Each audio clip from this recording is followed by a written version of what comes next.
Hey, it's Greg Brown, the storyteller, poet laureate of aviation. Grab your logbook, 'cause it's time for another flying carpet cockpit adventure.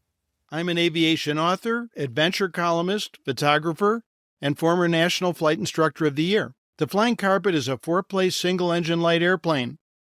In it, my wife Jean and I have long traveled the North American continent, searching behind clouds for the real America. Learn more at my website, gregbrownflyingcarpet.com, where you can also see photos from most episodes.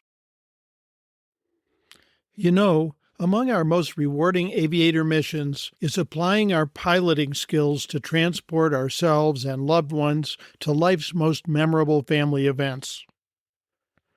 Please join Jean and me today for just such a mission. Climb aboard the Flying Carpet, buckle up your seatbelt, and prepare for takeoff on today's adventure. Make way for grandparents. Flying miles and miles of Texas. Clear prop.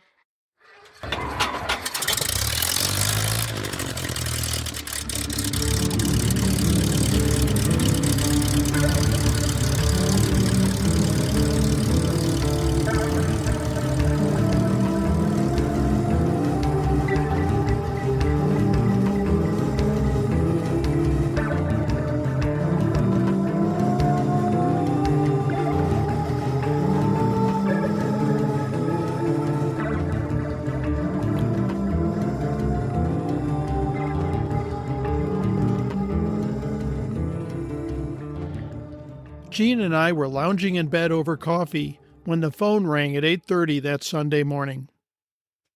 It was our son. "Dad, my special girl is in labor. We're headed for the hospital.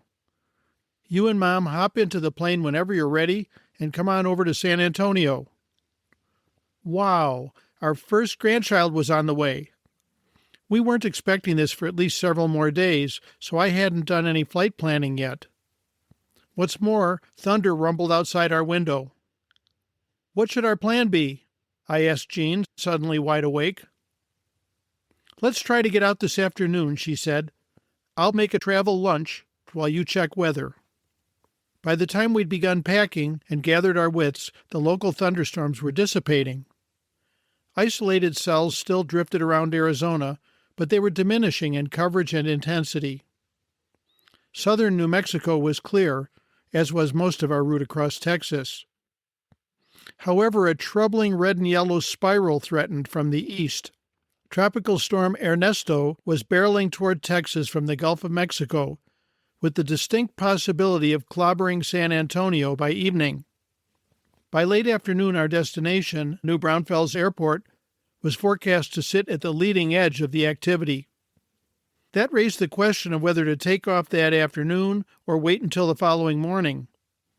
It appeared we could safely navigate Arizona, New Mexico, and well into Texas, but San Antonio itself was clearly in question.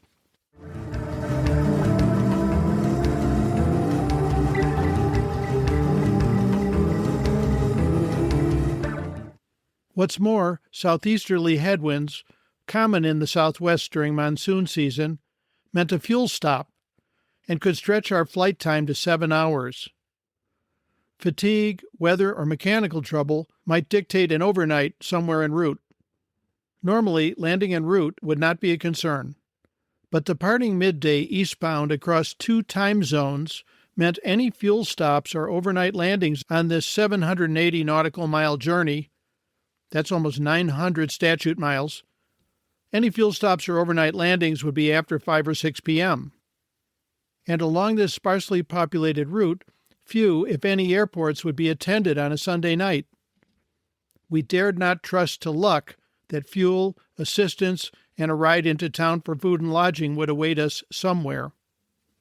Now, to show how remote this area is, imagine flying the distance from New York to Orlando or Chicago to Denver, and crossing only 2 communities of any size.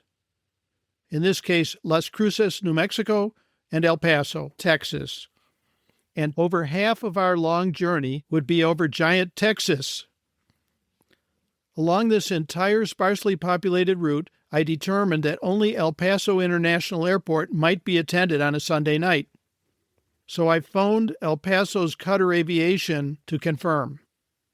This would be our first landing there, but the woman who answered greeted me like an old friend. "We'd love to see you," said the representative upon answering the phone.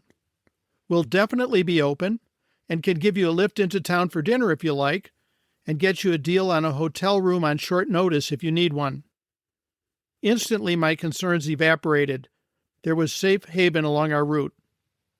My plan was now clear.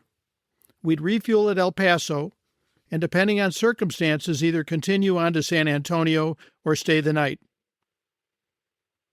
"Let's roll," I called to Jean in the kitchen. With that, we loaded the car and headed for the airport.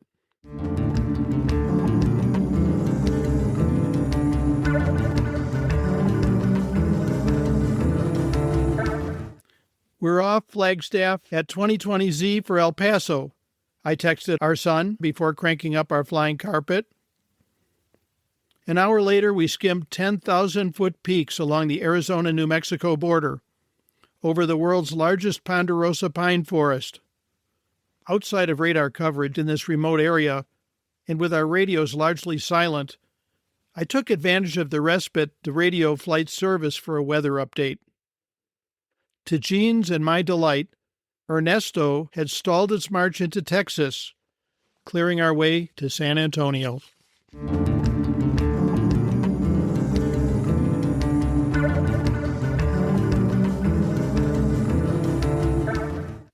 Three hours out of Flagstaff, mountains gave way to desert and radio traffic picked up. Funneling us through the tiny corridor between restricted airspace and the Mexican border, El Paso approach vectored us around the Franklin Mountains to land. The folks at Qatar Aviation proved as welcoming in person as by phone. I was paying our fuel bill when my cell phone jingled.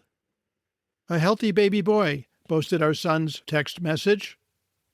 "We've just had our first grandchild," I blurted joyfully to the girl behind the counter, who politely listened as I gushed the details. I turned to Jean. "We have a long way to go. Shall we stay here tonight or continue on?" "Continue, Greg." "Of course." That still left concerns about weather, fatigue, or mechanical problems requiring us to land at some unattended airport over the remaining 450 nautical miles, that's 515 statute miles, to San Antonio, most of which would be flown at night. I wanted at least one predictable en route landing haven offering food, fuel, and lodging. After several fruitless phone calls, I reached a friendly fellow at Fort Stockton, Pecos County Airport regarding after-hours access to town. "No problem," he offered. "I'll leave you the courtesy car keys." Similar concerns marked our rural destination airport at New Braunfels. "Congrats," I texted our son. "Can't wait to meet our new grandson." "Can we hitch a ride from New Braunfels Airport at 11 p.m. local time?" "My in-laws have volunteered to pick you up," he replied. Base is now covered, and our cockpit stocked with complimentary ice water and cookies, we launched southeastward from El Paso.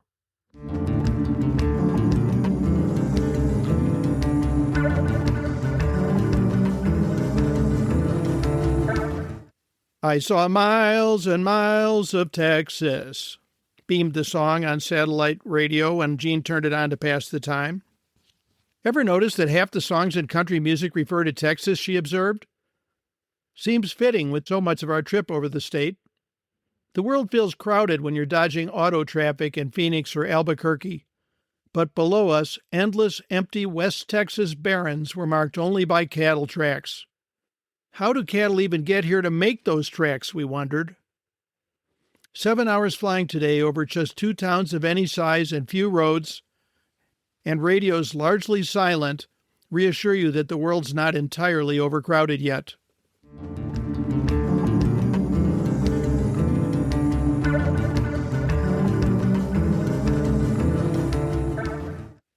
An hour into the journey, we savored a stunning West Texas sunset. But that was followed by a sobering blanket of black, black night, with neither moon nor ground lights to anchor our psyches. "This is a little scary," said Jean anxiously as I navigated by instruments. "Do you find flying in this darkness eerie?" "Sure do," I replied, cycling the landing light to ensure we hadn't entered a cloud. "But this is why I keep night current. You never know when you'll need it." Then, false returns on our cockpit weather display suggested precipitation ahead. But both ATC and FlightWatch weather radar reported only clear skies. Next, a shrinking temperature dew point spread at our destination raised the specter of fog. Fortunately, drier San Antonio International Airport remained a favorable nearby alternate. 4 hours after takeoff from El Paso, the welcome lights of San Antonio finally materialized. Even then, the adventure wasn't over for us exhausted travelers. Mists swirled psychedelically in our landing lights on approach to New Braunfels Airport, confusing our view of approach lights and runway. After landing, we taxied blindly around the airport, searching for tie-downs in the inky blackness. We secured the airplane by flashlight and lingered under the dim glow of a solitary picnic bench light, hoping our ride could find us. Thank goodness for cell phones. What a journey this had been. We'd logged 7 hours aloft, including 2.3 at night.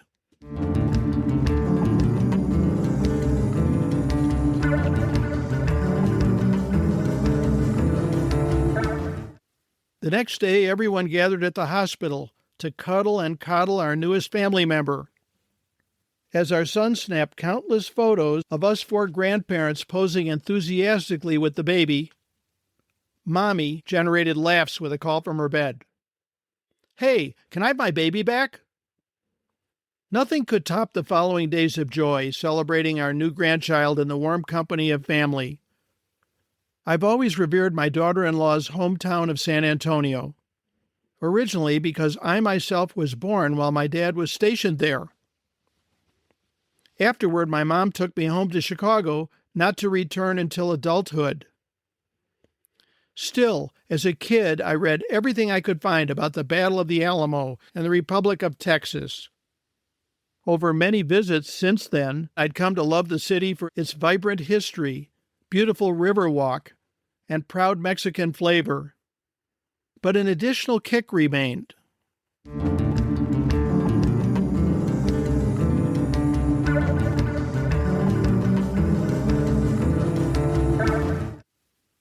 "Hey, Dad," offered our son one morning. "Care to join me running errands at Randolph Air Force Base?" Over a rare and delightful few hours talking children and airplanes with my son, I trod for the first time the very streets and buildings where my father was stationed when I was born, linking 4 generations of family and flying just a few miles from the newest baby Brown's birthplace. Too soon, it was time to depart our new grandson and family for home. This time we launched early in the morning and, urged along by a tailwind, made it home non-stop in 5.5 hours.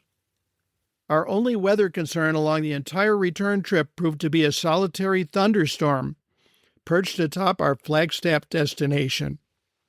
"No worries," said the control tower when I radioed apprehensively, 20 miles out.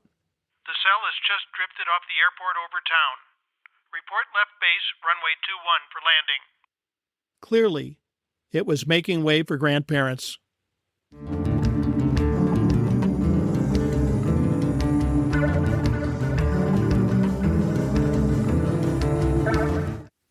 After I initially posted this episode, some listeners asked about the planning required to safely complete such a flight. They were great questions because safe piloting is all about risk management. When listening to the episode, it may have sounded like we just jumped into the airplane and took off. And it's true, not a lot of time passed between getting the news of the baby's impending arrival and our departure. So I decided to add this postscript to address the planning for this particular trip. First, some general information. Jean and I have flown the Southwest for nearly 40 years. Virtually everywhere we fly in this sparsely populated area is over remote terrain, so we must always fly prepared. In terms of permanent preparation, we always have in our airplane a survival kit, a first aid kit, a handheld radio, a large cooler with multiple canteens of water, fruit, and power bars. We have our 2 cell phones plus 2 iPads, and with them we carry appropriate chargers to keep them topped with power all the time in flight. So if we needed to land on a road somewhere, we've got sustenance and we've got communications. We've owned the flying carpet for many years. You must trust your airplane and your engine when flying over remote areas, especially when flying on instruments through clouds and at night. So it's imperative to have an outstanding service facility. And I'm proud to mention who we use, Eagle Air Repair in Prescott, Arizona. They've maintained the airplane for years, and they do a fantastic job. We trust them implicitly. That makes it easier to take off on a flight like this. Next, I am instrument rated and current, and the flying carpet is appropriately equipped for instrument flight. That's important when flying long stretches on a dark night when clouds cannot be seen to avoid. Our cockpit also incorporates live satellite weather depiction to reveal precipitation and thunderstorms that might develop ahead. And I'll also mention this trip took place in summertime, so even if we did enter clouds, there was no risk of icing. Now let's talk about the planning specific to this journey. First, we had flown this route in daytime many times before. I don't know that we would have done the nighttime portion if we weren't so familiar with the terrain. For example, we knew that West Texas is largely flat once you get past the Big Bend region beyond El Paso. So our flying over mountains was all in daytime. For the night portion, we were over low flatlands with no obstacles to be concerned about. Next, our flying carpet carries over 7 hours of fuel at 65% power, which is what we usually fly at. So given the El Paso fuel stop a little short of halfway, we had literally hours of fuel reserve for each flight leg.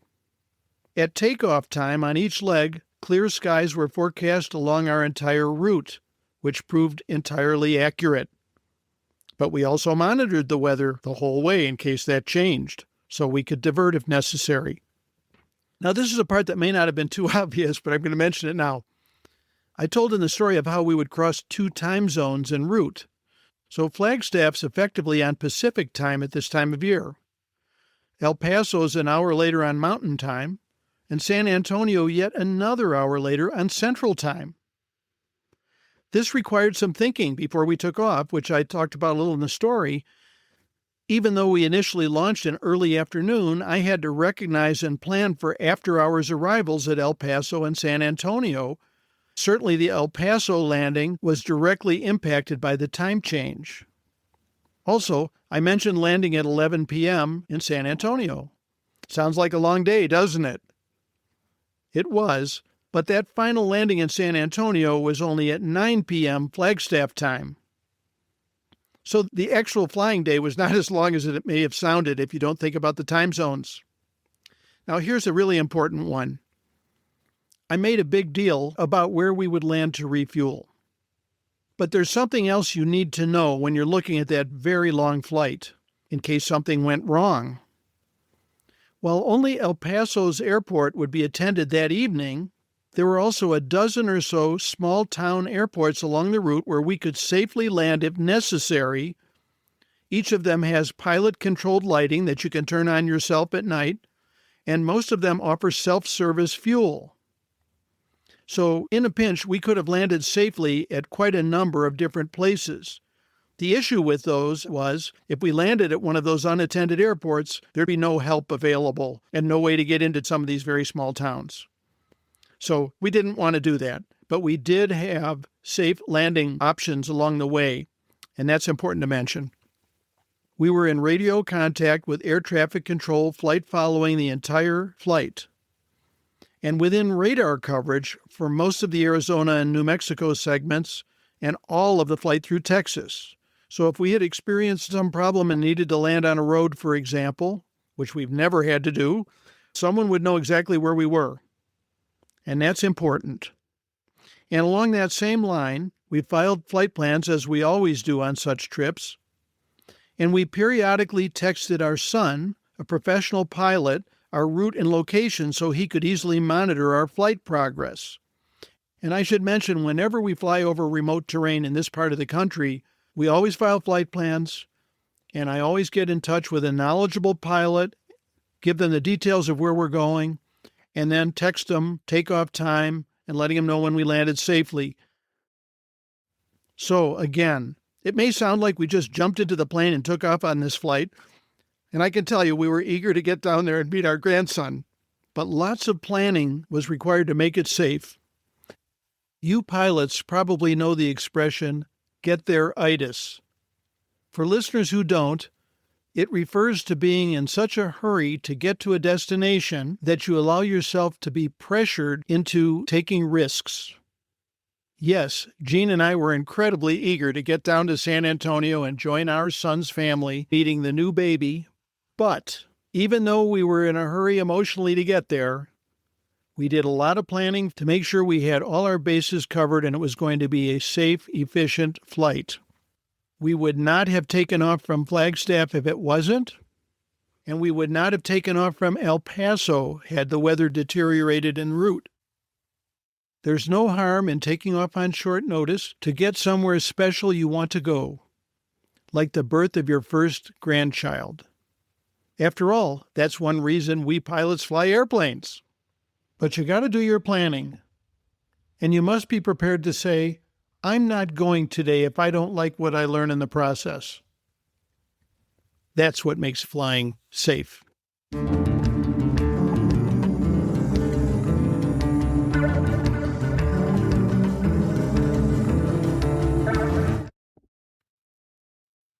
Thanks for riding along on today's Flying Carpet adventure. Find photos from most episodes at gregbrownflyingcarpet.com. While there, order one of the few remaining autographed copies of my aviation adventure book, Flying Carpet, The Soul of an Airplane, for which I was named Barnes & Noble Arizona Author of the Month. You'll also find my other aviation books there, and my Views from the Flying Carpet aerial photography available in fine art metal prints. Please support this podcast by sharing your favorite episodes on social media, posting reviews on your favorite podcast directories, and donating via gregbrownflyingcarpet.com. I welcome your feedback via my website, via my Flying Carpet Podcast Facebook group. Finally, follow my social media sites by searching Greg Brown Flying Carpet, and consider joining my Student Pilot Pep Talk Facebook group. Thanks, Carter Olson, for the tagline. Music by Hannes Brown. See you next time.